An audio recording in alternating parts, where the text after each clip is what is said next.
Welcome to the Deep Impact Investing Podcast with Kimberly Griego-Kiel of Horizon Sustainable Financial Services.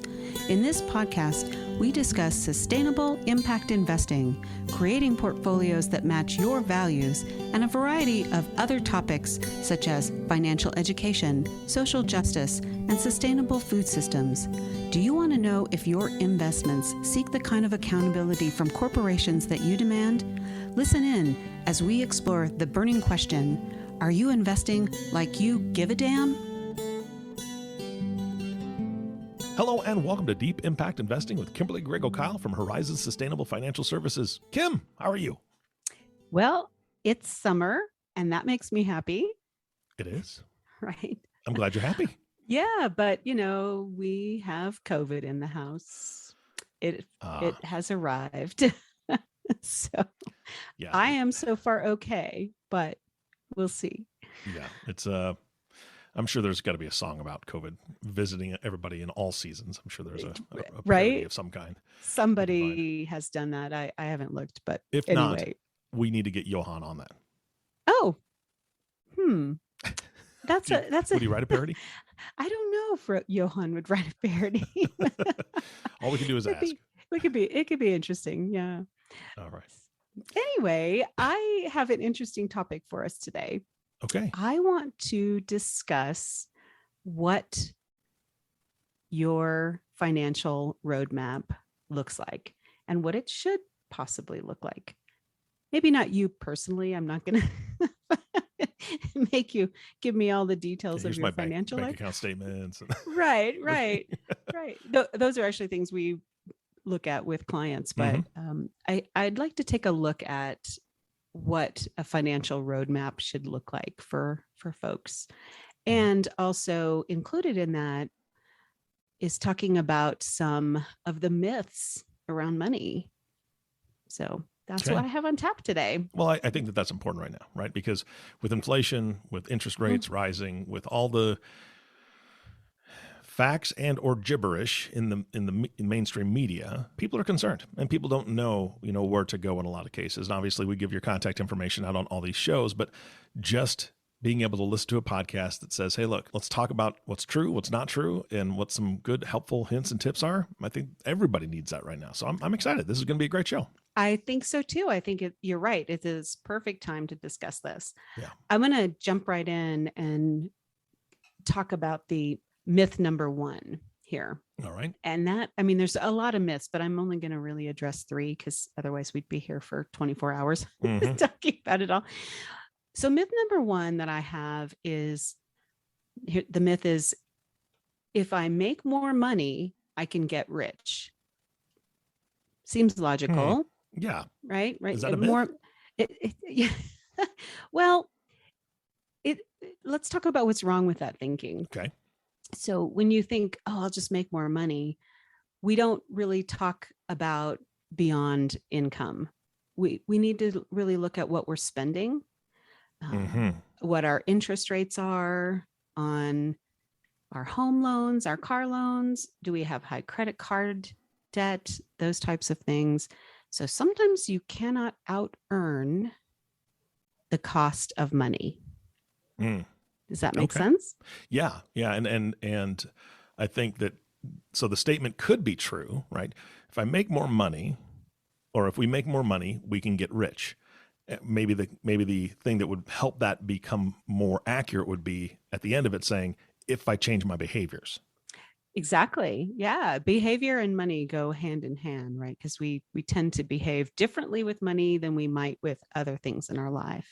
Yeah. I've talked about a number of ways to reduce spending and increase savings on 2 specific podcasts, podcast 38 and 54, if listeners want to go back and kind of get some really good ideas on how they can increase their savings and possibly reduce spending if necessary. So can I tell you a story about this? Please. I'm the proof that this is a myth. Because I remember I was 20, my wife and I were 23, right? About 23. And we were moving to Nebraska from Washington, going to a place, and we've talked about it before, Boys Town, where you work with at-risk youth. Now, we were going from jobs that we probably combined made around $45,000 at that point in our life. And the way this worked at Boys Town was that they provided a house for you. The boys lived with you. They paid for all the groceries. You had a 15-passenger van that you drove everybody around in. So looking at it from the outside, you're like, okay, so now I have no bills when it comes to groceries. I have no bills when it comes to rent or mortgage or anything like that. And I remember telling my dad, and the salary started close to $50,000 for the couple, for us to go there. I remember telling my dad, oh man, we're going to be able to save at least $25,000 a year towards A, B, and C, retirement and all these different things. Right. Oh no. I see exactly where this is going. Yeah. I mean, and I think it's human nature, but it's also our maturity level at that point was not mature enough to actually be disciplined to save that money. We spent more. We got better cars than we had before. We went out to eat more. We went out to the movies more. Kim, you name it. We spent the money on it. It's true. It's like our money increases, our income increases, but our expenses expand. And they're not necessarily required expenses. And they're not frivolous. I don't want to call them frivolous because we should have entertainment in our life. Mm-hmm. We need to have a reliable car, that kind of thing. But yes, sometimes folks do spend beyond their means, even if they're earning a really nice income. Yeah, you said it right there. And I think that's my takeaway, or the takeaway is we need a reliable car. We didn't need a minivan with 3 TVs in it. And that's what we got. And right. So, so the reliable part of it, sure, it was reliable, but so was a car that was $20,000 less. That would have been reliable. Exactly. Yeah. And that is human nature. You're right. Yeah. You're right. All right. What's the next myth? Okay. So the next myth is the government, my spouse, my parents will do this. They're going to all take care of me, or one of them will take care of me when I'm older.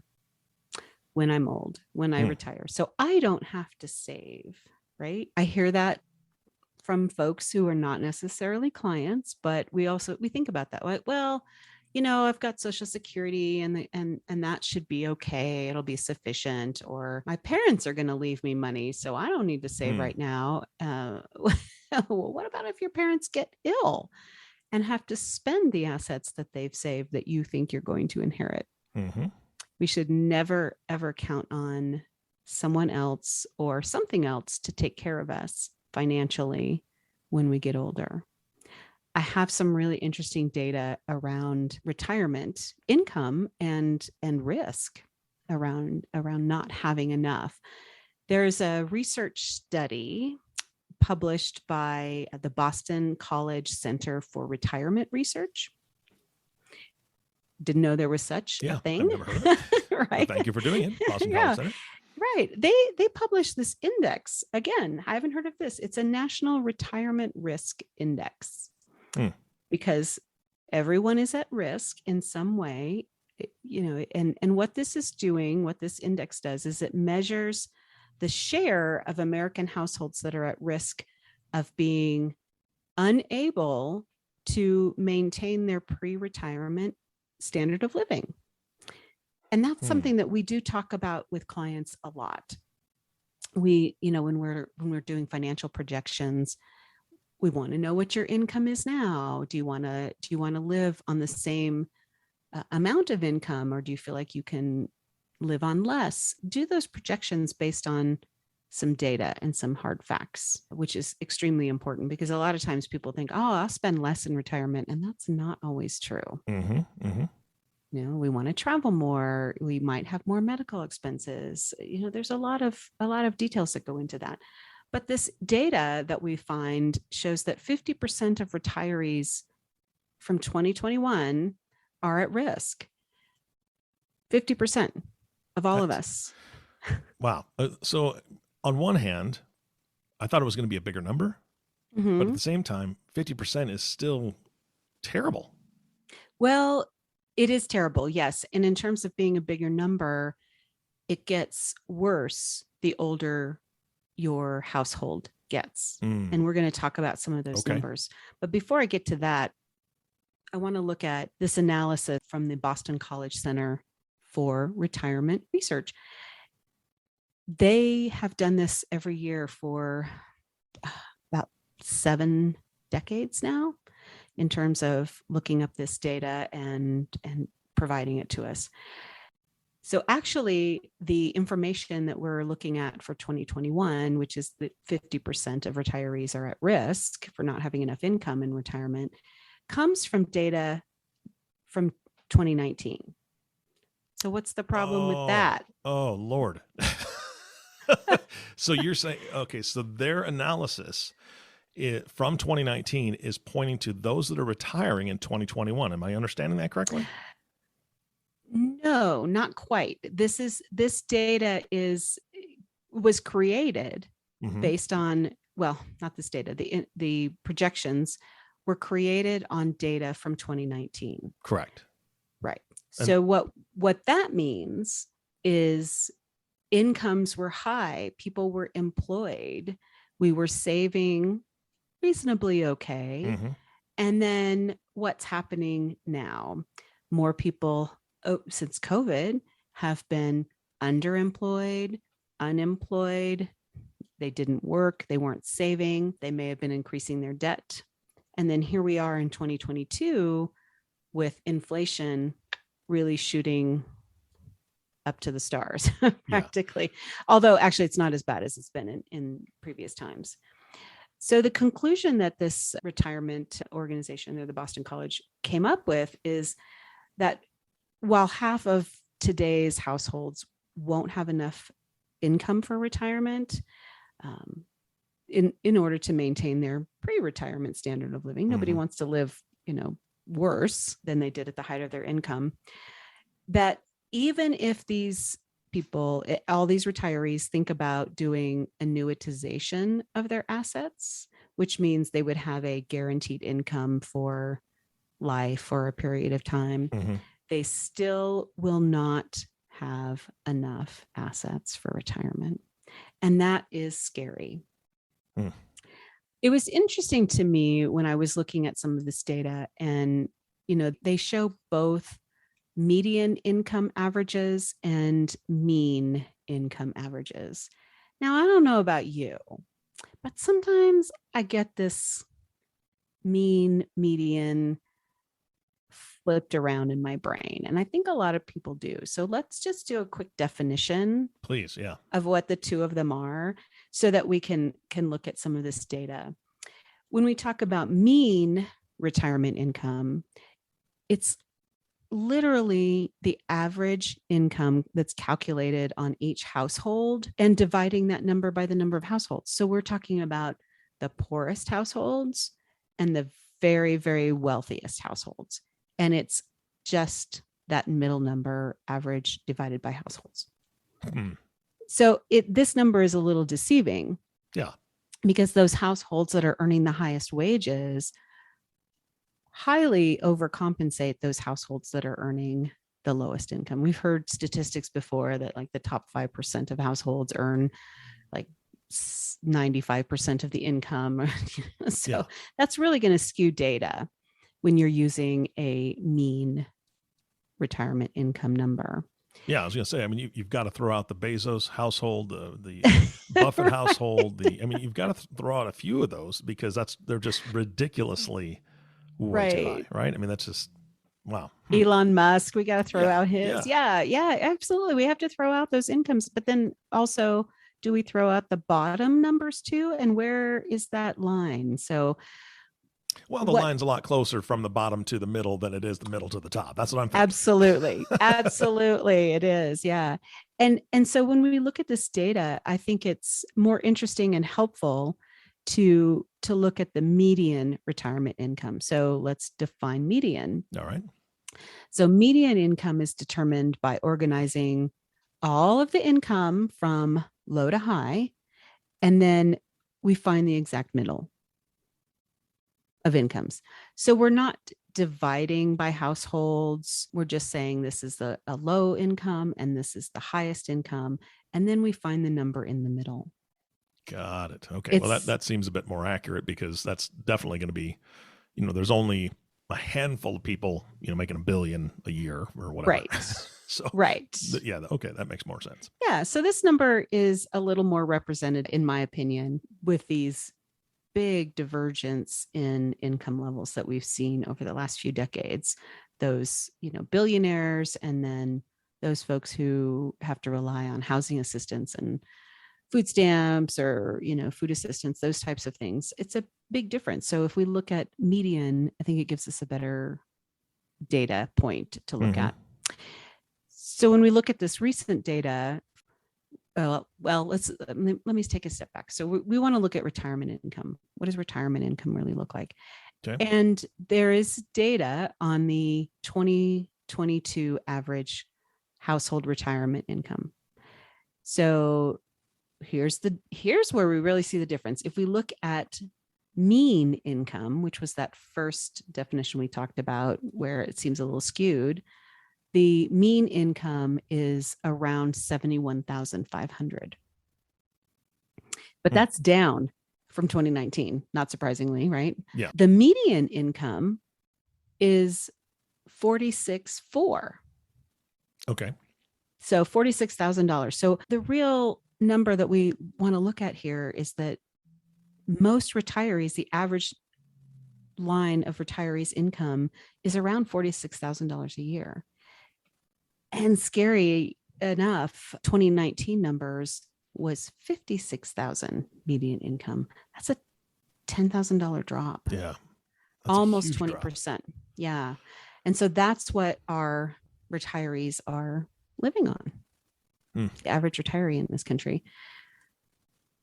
The other thing we see is that the older a household gets, the more their income drops. What do you mean by that?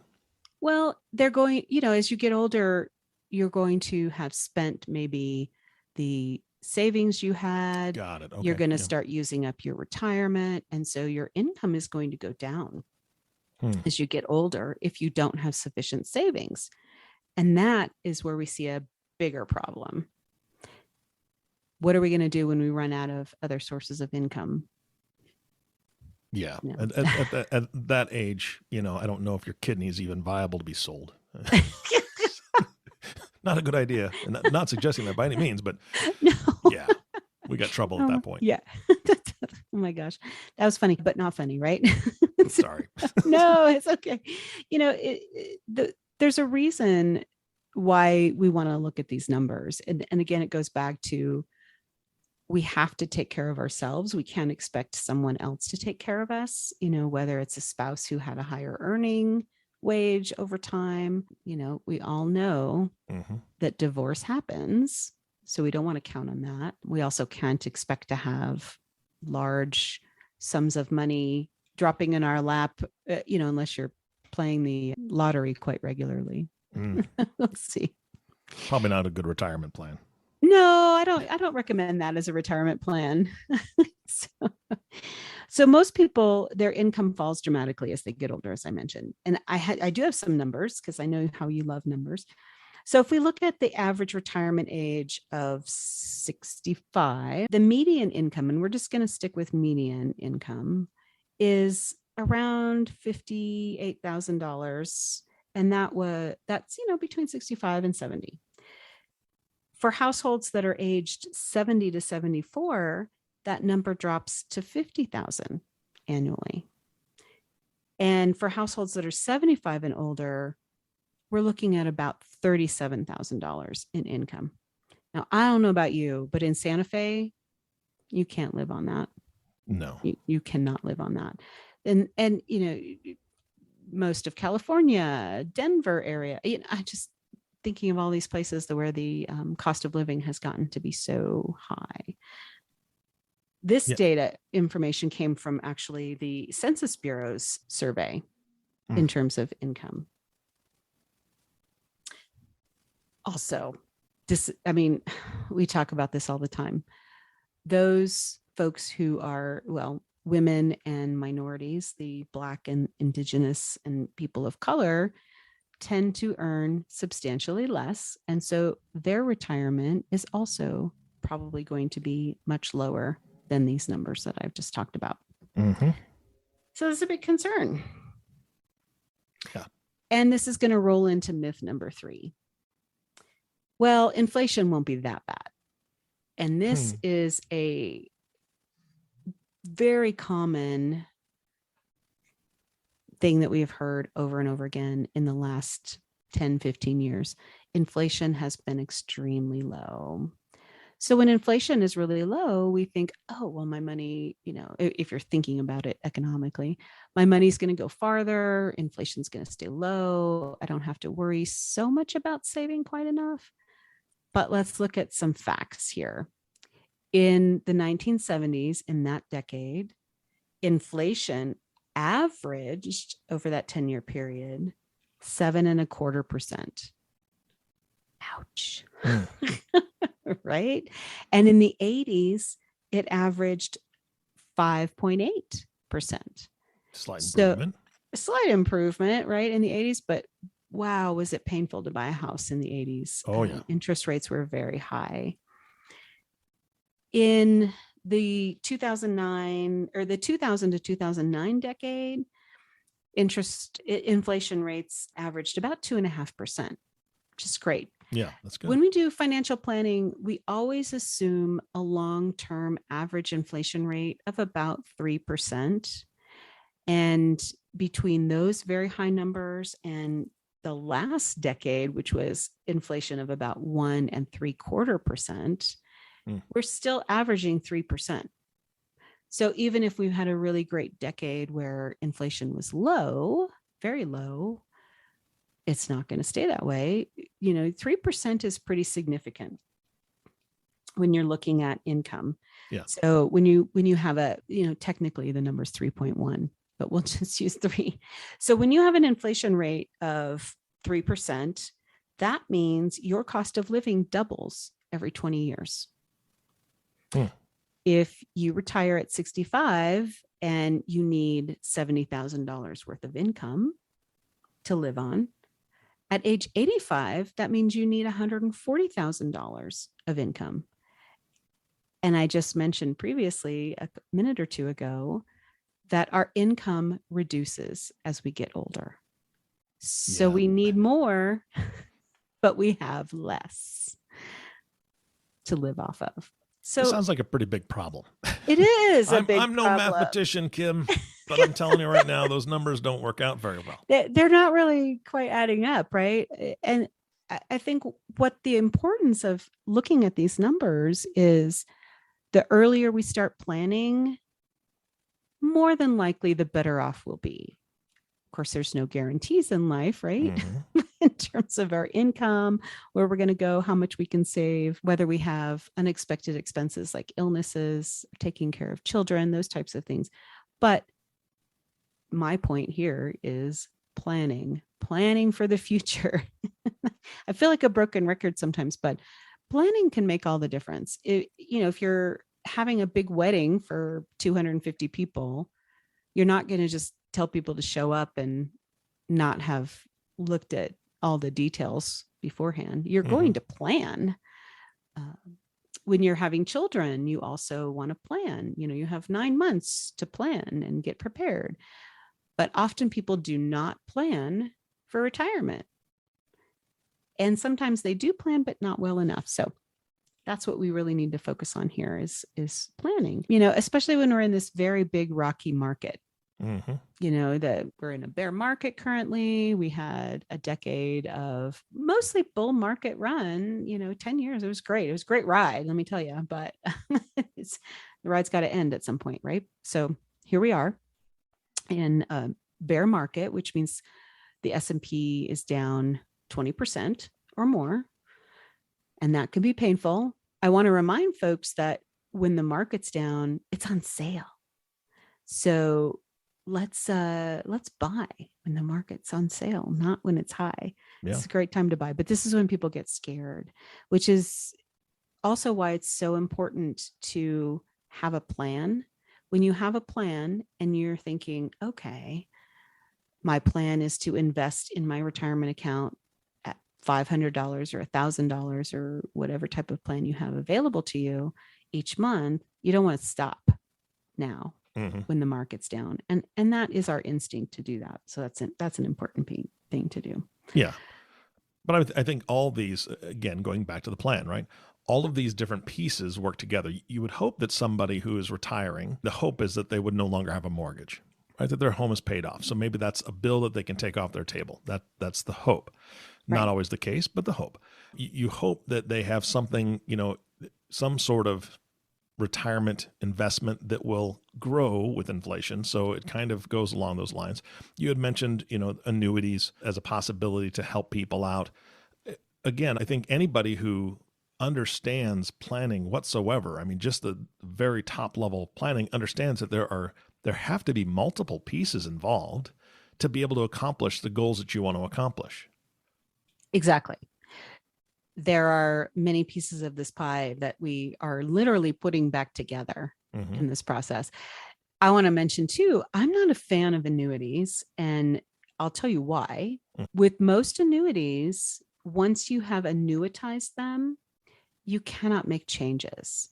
So if you had a sudden, very large expense that you needed money for and you've annuitized all your assets, then you can't get at those additional funds. And so we have to be very careful looking at annuities for clients. So let me ask you this, because that is a fantastic point. But what I heard there is if you're annuitizing all your assets, that's the same thing as putting all your eggs in one basket. Exactly. So do annuities play a part, in your opinion, when you have other pieces in place and you don't annuitize everything you've got? But is there such thing as a good small annuity? There is such thing as a good annuity. I never recommend annuitizing retirement plans because you can lose out on beneficiary options. So it makes no sense to do that. But if you have other assets and you want to take part of those and maybe put them in an annuity that you can later annuitize or not, then that can make sense for some people, especially if you have a high income, if you're in a high income bracket and you want to reduce income and you don't want to pay taxes right now on capital gains, stashing some money in an annuity might make sense. I've also had older clients who have used up a lot of their money. And, because they're older, they're maybe 80, 85, 90. I literally had an 87-year-old client who had gotten down to a very small amount in her account and well under 100,000. So we looked at her options, and I don't sell annuities. I want to make that clear. I don't sell annuities, but I did recommend that she do an immediate annuity with her assets that were left, so that she would have, the older you are, the more they give you in a monthly or yearly income, right? So for her, it was very helpful to just annuitize those assets. And she lived for another 6 or 7 years, and she would have run out of money if we hadn't done that. Yeah. So there are times when annuities do make sense. Which brings me to my last point of this podcast, is that everybody's situation is different. Every piece of the puzzle, you look at every piece, right? And then you put it together to help build that picture for folks. Exactly. So please let them know how they can get a hold of you, because people need to plan. We're not beating a drum here for the purpose of just making a racket. If you don't have a plan, what is it? If you fail to plan, you plan to fail. And I hate the saying, but doggone, it's so true. So what's the best way to get a hold of you, Kim? Right. So if you want help with your plan, if you want to look at your investments and your entire picture, you can reach us at info@horizonssfs.com, or the old fashioned way, you can call us on the phone. It's 505-982-9661. We really want to be part of your trusted advisor circle and help you create a plan. Yeah. So contact us. Can I give them a sneak peek of what the next podcast is going to have in it? Yeah, please do. Well, I don't know much about it, but you told me that we're going to be taking a quiz. Yes, I have a quiz, financial quiz, an interesting financial quiz. So maybe I'll send it to you ahead of time, Eric, and you can do it. All right. Yeah. That'd be fun. And then we'll talk about it. Okay. All right. Sounds good, Kim. Thank you so much for your time today. It's always a pleasure to be with you and have these conversations. So, well, thank you. I feel the same. And of course, to you, our listeners, we feel the same that you're here. Thank you so much for tuning in and listening to the Deep Impact Investing Podcast with Kimberly Griego-Kiel.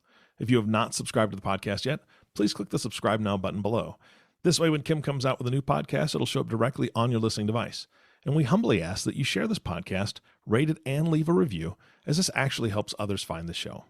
Again, thank you so much for listening today. For everyone at Horizons Sustainable Financial Services, this is Eric Johnson reminding you to live your best day every day. And we'll see you next time.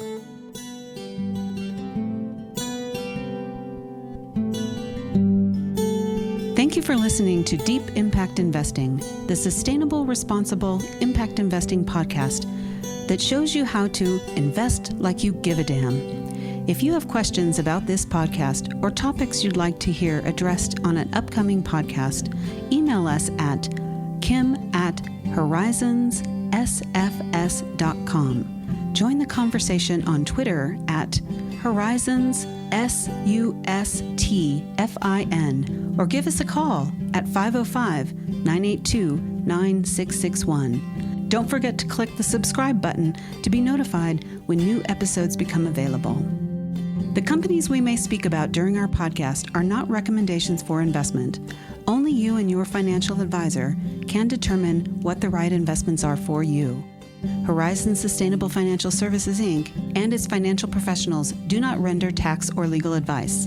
The information covered and posted represents the views and opinions of the host and/or guest, and does not necessarily represent the views and opinions of Horizon Sustainable Financial Services. The content has been made available for informational and educational purposes only. The content is not intended to be a substitute for professional investing advice. Always seek the advice of your financial advisor or other qualified financial service providers with any questions you may have regarding your investment planning. None of this content may be used or duplicated without the express written agreement of the podcast host.